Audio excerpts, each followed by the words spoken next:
Hey guys, this is Coach Brian. I'm going to do a quick lesson over the first page of the 1-3 notes. For the first part of this lesson, we were just using the distance formula, which I've got on the screen right now. Distance formula is useful for when you're finding distances like this between 2 points.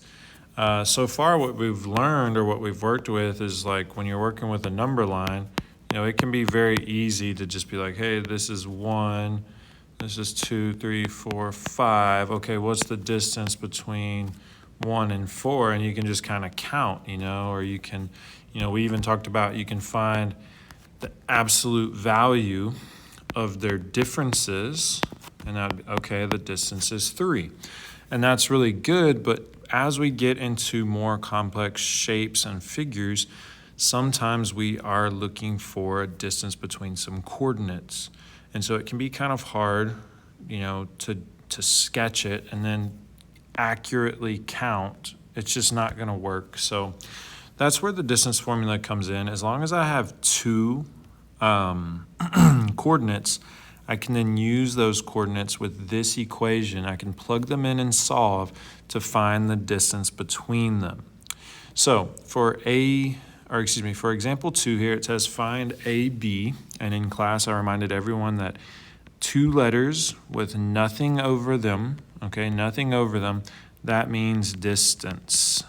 It means distance. So I'm looking for the distance of AB, I'm looking for the distance between C and D, and I'm going to find those using the distance formula, and then I'm going to determine if they are congruent, which just means the same or equal.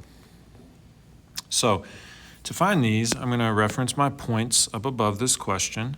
And first I'm going to look at A and B. And I'm going to go ahead and say that A is 0.1, B is 0.2. I could switch these around. It wouldn't make a difference.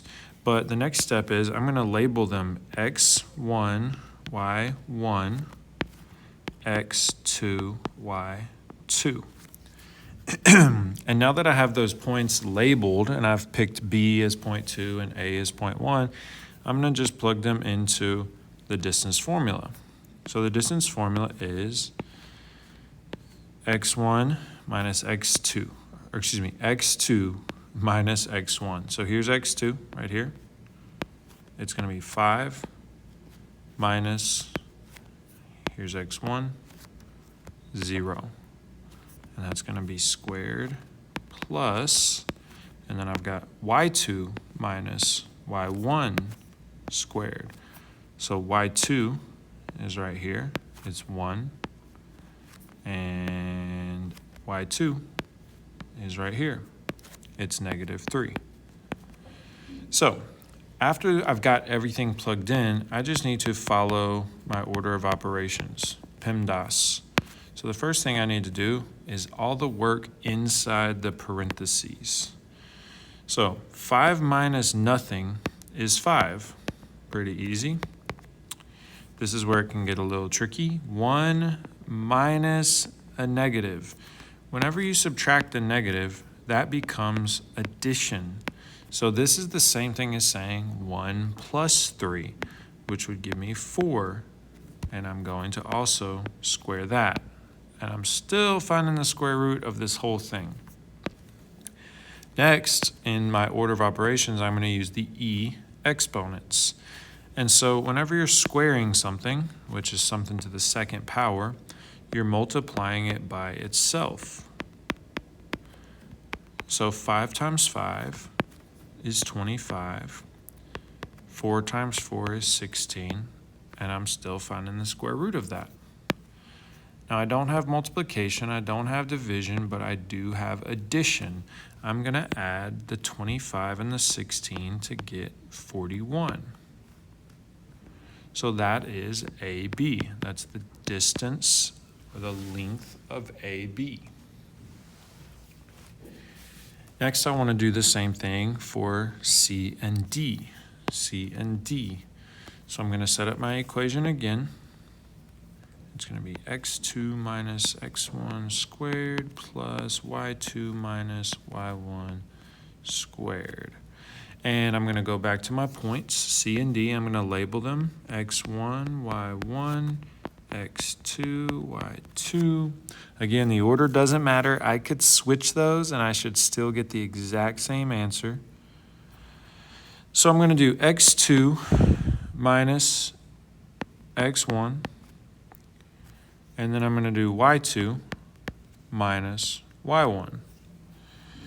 Then I'm going to follow my order of operations, and inside the parentheses, remember subtracting a negative is the same thing as adding.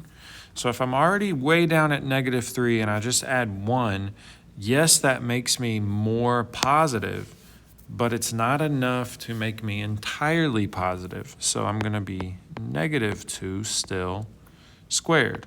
And then over here I've got a negative and I'm subtracting 1 more, which means I'm going to become more negative. And that's going to be squared also.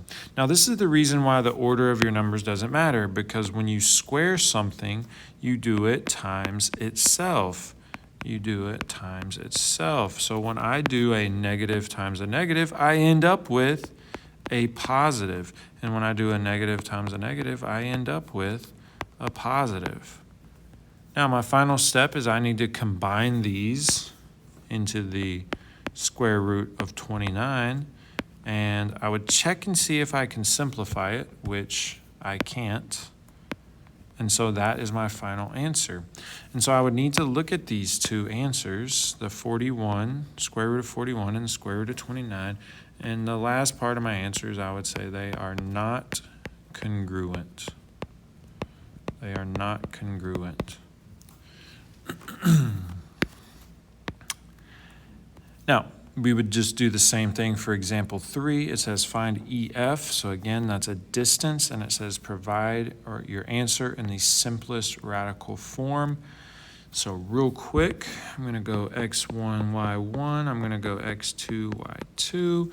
I'm going to plug those into my distance formula, which is x2 minus x1 squared plus y2 minus y1 squared. And off the bat, as I work inside, I can see that this gives me a 12 squared, and this actually also gives me a 12 squared. Okay, so I have two 12 squareds, and when I work that another step further, that's going to be 144 plus 144, and that will give me the square root of 288. Now, I need to simplify this. Looking back, you can see there are two perfect squares that make this number. There are two perfect squares, and those squares were 144, which is 12 times 12. So I'm going to split this number. To simplify it, I'm going to split it back into 144 times 2. And then the reason I like 144 right here is because it's a perfect square. I know it's 12 times 12. And so what I can do is I can put my 12s, put my 2, and then I can, because I have two of them, I can cross one out and kick one out. And that leaves me with a simplified 12 times the square root of 2. As my final answer. 12 times the square root of 2. And that's all that we completed today in class. So I hope that you practice with the distance formula, that you feel comfortable using it, and that you realize that it can find a distance for you between any two coordinates.